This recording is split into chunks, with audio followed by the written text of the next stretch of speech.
Hello IIT aspirants, welcome to maths.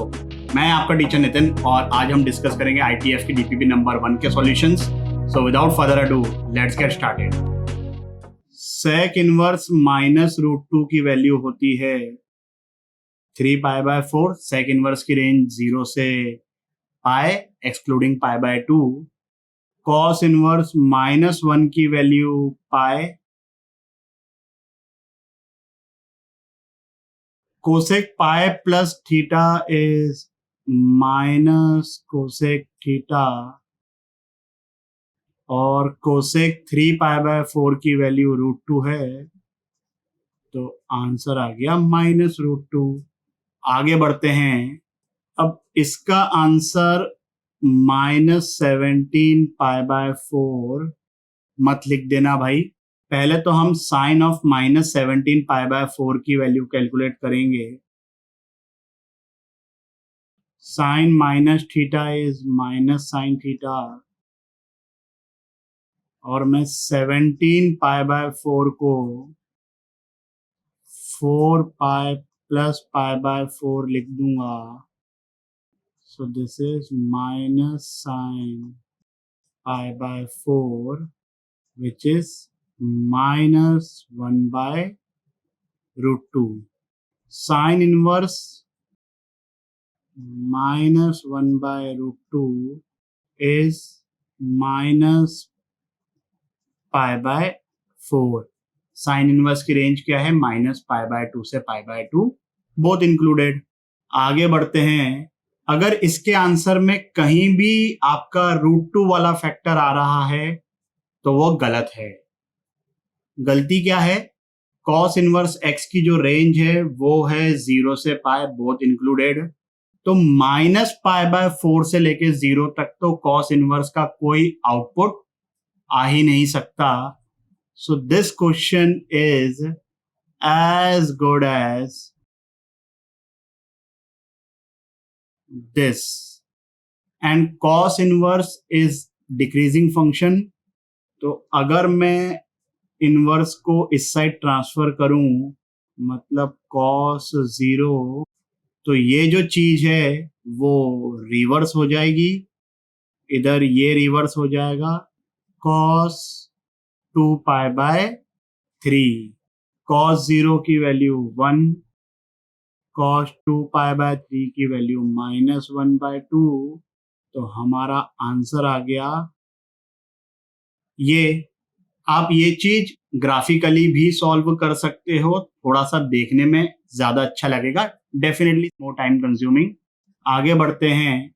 Log का base 1 से छोटा है, तो जैसे ही मैं लॉग को ट्रांसफर करूंगा इनइक्वालिटी का साइन रिवर्स हो जाएगा।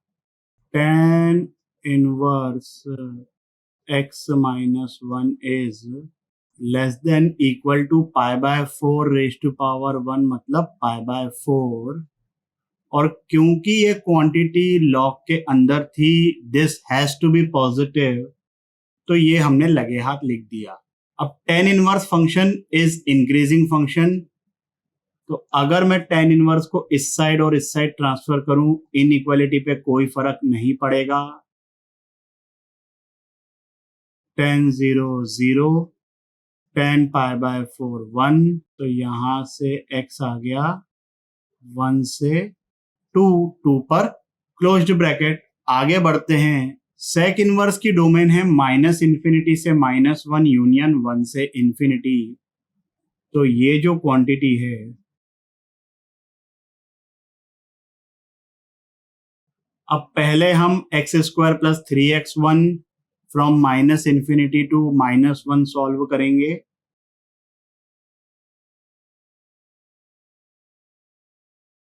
और ये -∞ से तो बड़ा है ही, तो ये तो कोई सेंस ही नहीं बनता है, सॉल्व करने का कोई मतलब ही नहीं है। इसको सॉल्व करें। अब इसके फैक्टर्स आ जाएंगे x + 1 × x + 2, और वेवी कर्व से हमको इसका आंसर पता है -2 से -1 आएगा क्लोज ब्रैकेट, क्योंकि यहाँ पर इक्वल टू लगा हुआ है। दूसरा पार्ट क्या है? x² + 3x + 1 greater than equal to 1। Wavy curve से इसको सॉल्व किया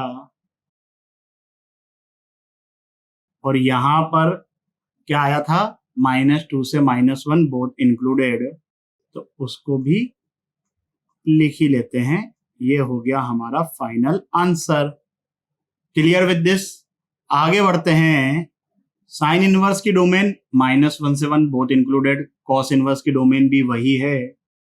तो ये जो चीज है greatest integer of x square plus 1/2 and greatest integer of x square minus 1/2, they should be between -1 to 1 both included. अब ग्रेटेस्ट इंटीजर की वैल्यू इंटीग्रल होगी, सो इट कैन बी -1, 0 और +1। -1 कब होगी?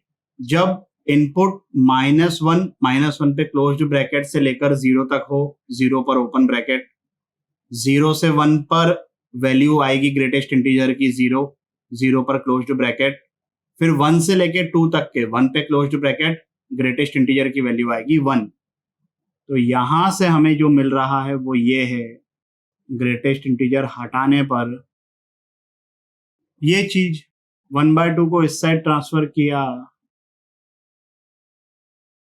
अब क्योंकि एक्स स्क्वायर है ये obviously greater than equal to 0 होगा, तो यहां से हमारे पास एक्स स्क्वायर आ गया ग्रेटर देन इक्वल टू 0 से लेकर 3/2 तक के 3/2 पर ओपन ब्रैकेट, -3/2 से लेकर 0 तक वैसे भी एक्स स्क्वायर हो ही नहीं सकता। सिमिलरली अब इसको सॉल्व करें,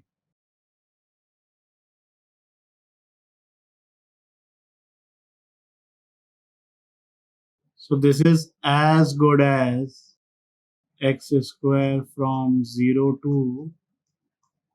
5/2, 0 पर क्लोज्ड ब्रैकेट। यहां पर आया है x स्क्वायर फ्रॉम 0 to 3/2। अब इन दोनों का इंटरसेक्शन लेंगे ना, ये आया है कॉस इनवर्स के इनपुट की वजह से, ये आया है साइन इनवर्स के इनपुट की वजह से, और हमको तो चाहिए दोनों ही डिफाइंड।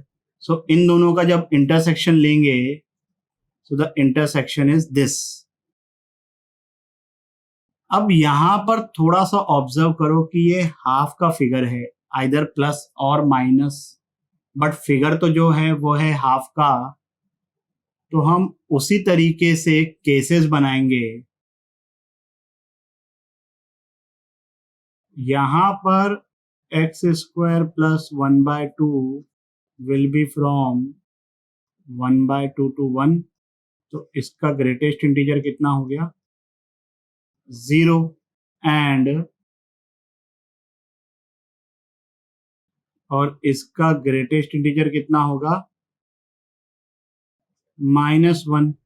साइन इनवर्स के अंदर इनपुट ये है, कॉस इनवर्स के अंदर इनपुट ये है।